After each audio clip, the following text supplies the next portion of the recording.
रात का समय था। तूफान आने वाला था। गांव के किनारे एक टूटी-फूटी झोपड़ी अकेली खड़ी थी, जैसे किसी पुराने राज की रखवाली कर रही हो। झोपड़ी के अंदर राम काका एक पुराने संदूक के पास बैठे थे। उनकी कांपती उंगलियां उस जंग लगे लोहे पर ऐसे चल रही थीं, जैसे किसी बच्चे का सिर सहला रहे हों। बस यही बचा है, मेरी पूरी जिंदगी की कमाई। कोई नहीं समझेगा, कोई नहीं। अगली सुबह सूरज निकला, लेकिन राम काका के जीवन में अंधेरा ही था। तभी धूल उड़ाती हुई एक महंगी गाड़ी वहां आकर रुकी। गाड़ी का दरवाजा खुला, काले चमचमाते जूते जमीन पर पड़े। रोहन बाहर निकला, चेहरे पर घमंड और आंखों में हिकारत। उसके पीछे मीरा उतरी। वो जगह को देख रही थी, लेकिन उसकी नज़रों में रोहन जैसी नफरत नहीं, बल्कि एक अजीब सी उदासी थी। रोहन ने झोपड़ी की तरफ इशारा किया। यही वो ज़मीन है मीरा, यहाँ हम अपना रिजॉर्ट बनाएंगे, बस ये बुढ़ा मान जाए। राम काका लाठी के सहारे बाहर आए। उनकी नज़र रोहन पर नहीं, उस संदूक पर थी जो वो अपने साथ सीने से लगाए बाहर लाए थे। अरे काका, अभी भी इस कबाड़ को सीने से लगायो। मैंने कहा था ना, मुंह मांगी कीमत दूंगा, ये ज़मीन मुझे दे दो।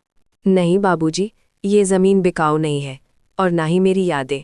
तुम जाओ यहाँ से। रोहन का चेहरा लाल हो गया। उसने अपनी जेब से चेकबुक निकाली। बुढ़े, तेरी 7 पुश्तें राज करेंगी, इतना पैसा दे रहा हूँ, पागल मत बन। मीरा ने रोहन का हाथ पकड़ा। रोहन, शांत हो जाओ। शायद उन्हें पैसों की नहीं, किसी और चीज की कद्र है। रोहन ने मीरा का हाथ झटक दिया। तुम बीच में मत बोलो, इन गरीबों को बस नाटक करना आता है। रोहन की नज़र उस लोहे के संदूक पर पड़ी। रोहन, जमीन नहीं बेच रहा, जरूर उस संदूक में खजाना छुपा रखा है ना? राम काका ने संदूक और कसकर पकड़ लिया। ये खजाना नहीं, मेरी जिंदगी है, इसे हाथ मत लगाना।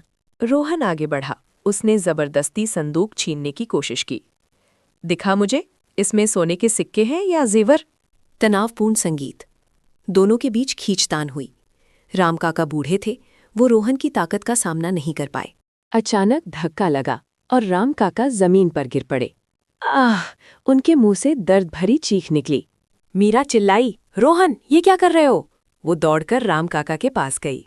संदूक जमीन पर गिरा और उसका पुराना ताला टूट गया। ढक्कन खुल गया। रोहन की आंखों में चमक थी, उसे सोने की उम्मीद थी, लेकिन जब उसने अंदर देखा तो सन रह गया। वहां कोई सोना नहीं था, सिर्फ पुराने खत, एक फटी हुई वर्दी का टुकड़ा और एक पुराना मेडल पड़ा था। ये कूड़ा? इसके लिए इतना नाटक? उसने गुस्से में एक खत उठाया। मीरा ने राम काका को उठाया। राम काका की आंखों से आंसू बह रहे थे।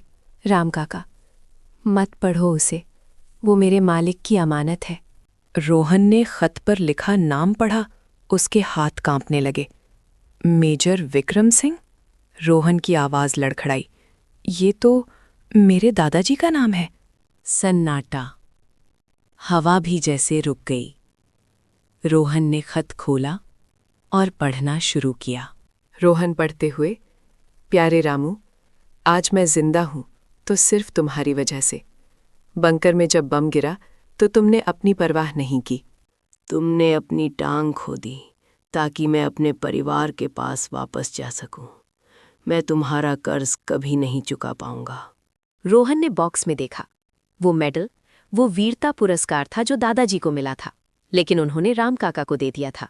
साहब ने धीमे स्वर में बोले, साहब ने कहा था ये मेडल मेरा है, पर मेरे लिए तो साहब की जान बचना ही सबसे बड़ा मेडल था। मीरा की आंखों में आंसू थे। रोहन, जिस इंसान की वजह से आज तुम्हारा व्यापार, तुम्हारा वजूद है, तुम उसी को बेघर कर रहे थे। रोहन के हाथ से खत छूट गया। वो घमंड, वो अकड़, सब एक पल में चकनाचूर हो गया। रोहन धीरे धीरे राम काका की तरफ बढ़ा। वो घुटनों के बल बैठ गया।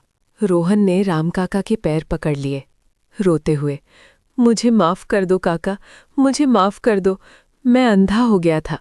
उठो बेटा।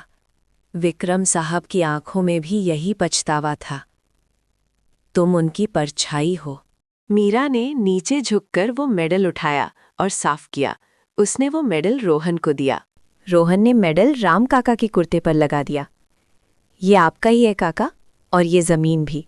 मैं यहाँ रिसॉर्ट नहीं बनाऊंगा, मैं यहाँ आपके नाम से एक सेवा आश्रम बनाऊंगा जहाँ कोई भी बुजुर्ग बेसहारा नहीं रहेगा। राम काका की आंखों में सुकून आ गया। उन्होंने रोहन को गले लगा लिया। 1 साल बाद उसी जगह पर एक सुंदर इमारत खड़ी थी, राम सेवा आश्रम। राम काका अब साफ कपड़ों में एक कुर्सी पर बैठे बच्चों को कहानी सुना रहे थे। रोहन और मीरा दूर से देख रहे थे। सच कहते हैं, असली खजाना सोने चांदी में नहीं, हमारे संस्कारों और बलिदान में होता है।